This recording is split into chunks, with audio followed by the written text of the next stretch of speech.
Hello, in this video I'm gonna show you how to customize your keys on your Logitech Pop Keys keyboard. To customize the keys, just find the key that you want to customize in the app.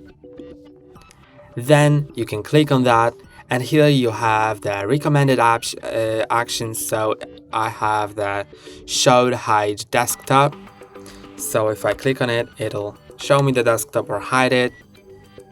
I can set a keyboard shortcut instead, then press and hold on the keys that I want to set for the keyboard shortcut. So for example, Command C, and it'll work like that. You can also instead go to AI actions and open AI prompt builder or open ChatGPT. So now when I click on it, it'll open my ChatGPT. Or you can go to Smart Action, which I'm gonna show you in a moment, or you can go to Other Actions. So it'll, for example, open emojis, dictation, desktop right, desktop left, so you can switch between different desktops, close browser tab, paste, play pause, previews, print, anything. You can set it to anything that's available.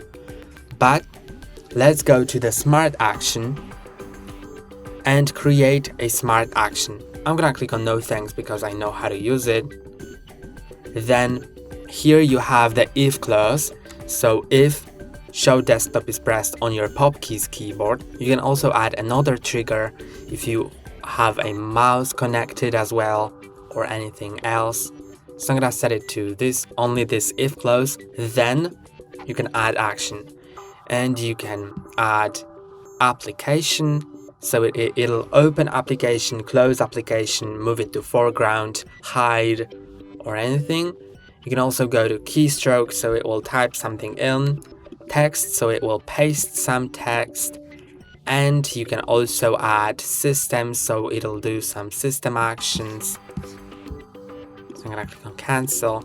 You can also go to delay, because you can set different actions, like, I don't know, 5 actions, and you want to set a delay between 2 of them, then you can set the delay.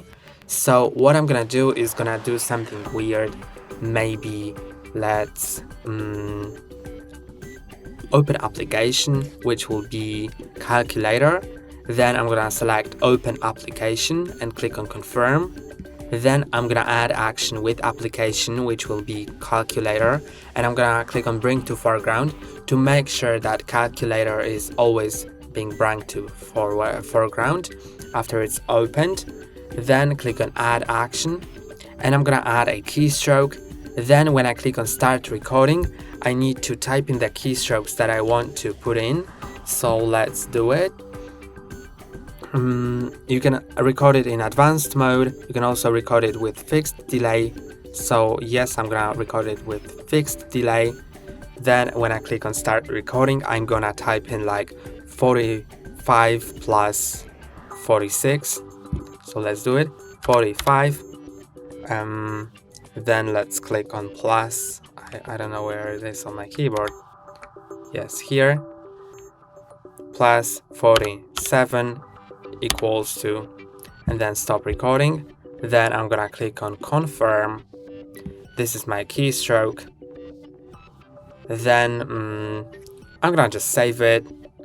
So, or maybe let's add a delay, which will be 10 seconds. Confirm, and then let's do application calculator, close application, confirm. This is my action, and it's set to the show desktop button.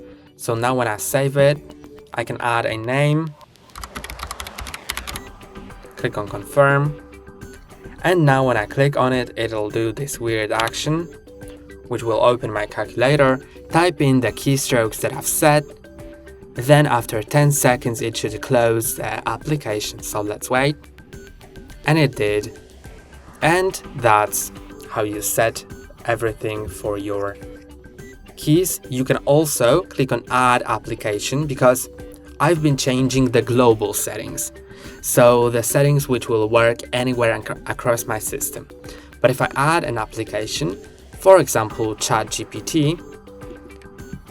Then click on confirm, continue. Then for global settings, I have the Smart Action Calculator, and for ChatGPT, I can change it to, instead of that, copy. So I'm gonna set it to copy, and this button I can set to paste. So this setup will work only in ChatGPT, and in other apps, there will be the global setup. So you can see global settings look like this. ChatGPT looks like this. And you can add more and more apps to customize it everywhere, so it's the most convenient for you. And that's all for today. Don't forget to like and subscribe.